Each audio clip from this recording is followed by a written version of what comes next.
Hello students, welcome back. Let's continue with our chapter number 22, message writing. So let's start.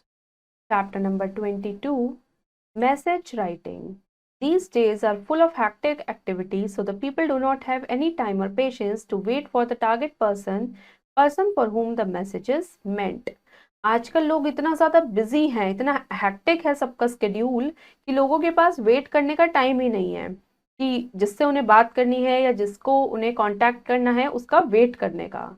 No doubt telephone, cellphones, email etcetera have taken to a great extent the place of writing message, but even then there are some places where messages have maintained their original importance. वैसे तो आजकल messages कोई लिखता ही नहीं है क्योंकि सब लोग टेलीफोन, सेलफोन या ईमेल के थ्रू बात करते हैं, पर फिर भी कहीं कहीं पर मैसेजेस की ज़रूरत पड़ती है.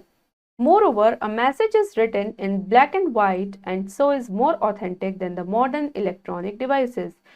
जो मैसेज है वो ब्लैक और वाइट में लिखा जाता है, इसीलिए वो ज़्यादा ऑथेंटिक है और ज़्यादा मॉडर्न डिवाइसेस के कंपैरिजन में.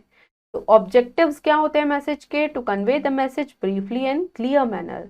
जो मैसेज हम कन्वे करते हैं वो एकदम ब्रीफ और क्लियर होना चाहिए. To convey the information in accurate language, और जो भी लैंग्वेज हो मैसेज की वो एकदम एक्यूरेट हो. सिचुएशंस रिक्वायरिंग अ मैसेज, तो किस किस सिचुएशन में मैसेज की ज़रूरत होती है? The target person is not available on phone, at home, in the office etcetera. जब हमें जिस पर्सन से मिलना हो या बात करनी हो वो अवेलेबल ना हो, हमने फ़ोन किया हो वो घर पर ना हो, हम घर पर गए हो वो वहाँ पर ना हो, या ऑफिस में ना हो. The husband, wife, receiver of the message wants to go out on some urgent work and has to leave the message for other member who is not at home now. अब by chance हम घर पर हैं और हमें कहीं जाना है और हमें अपने हस्बैंड के लिए या अपने बच्चों के लिए, किसी के लिए भी कोई मैसेज छोड़कर जाना हो, तो ऐसे केसेस में हमें मैसेज लिखने की ज़रूरत पड़ती है. तो क्या क्या टिप्स होते हैं उसके लिए? Be brief and to the point. Message एकदम ब्रीफ और टू द पॉइंट होना चाहिए.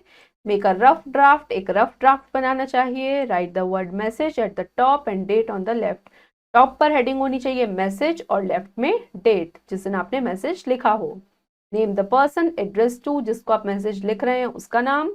Right your name at the bottom on the left, और लेफ्ट पर आपका नाम, बॉटम में जिसने मैसेज लिखा. एक स्पेसिमेन देखते हैं. पहले ऊपर मैसेज हेडिंग होती है, फिर टाइम एंड डेट, फिर सैल्यूटेशन, फिर name of the person writing message और फिर मैसेज.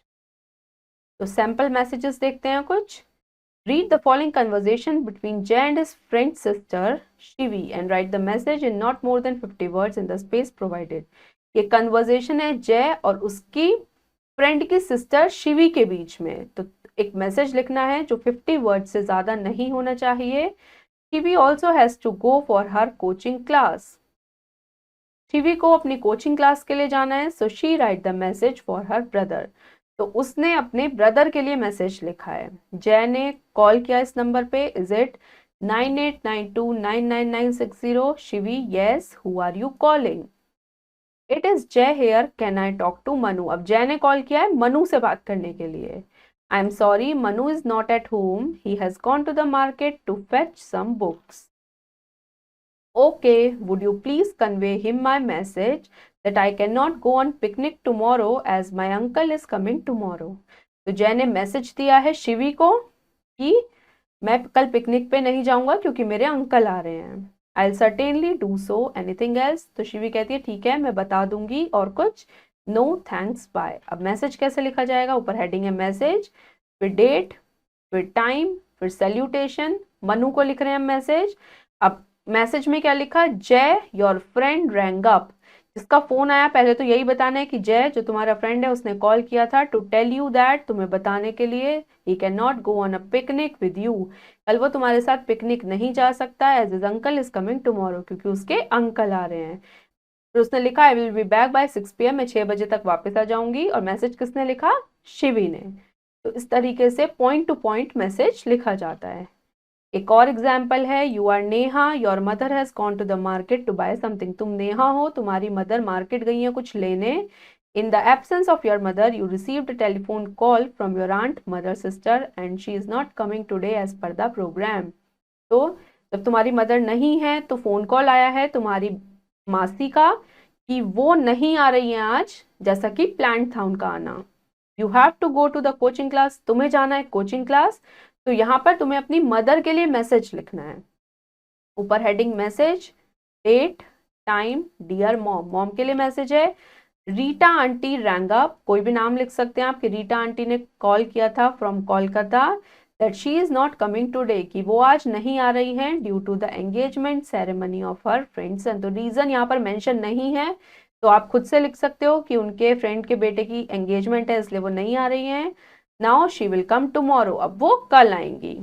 और फिर लास्ट में नाम आपका नेहा।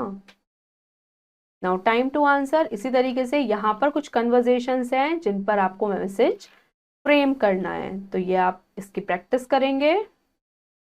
तो स्टूडेंट्स, हमारा चैप्टर नंबर 22 फिनिश हो गया है। होपफुली आपको समझ आया होगा कि हम मैसेज किस तरीके से लिखते हैं।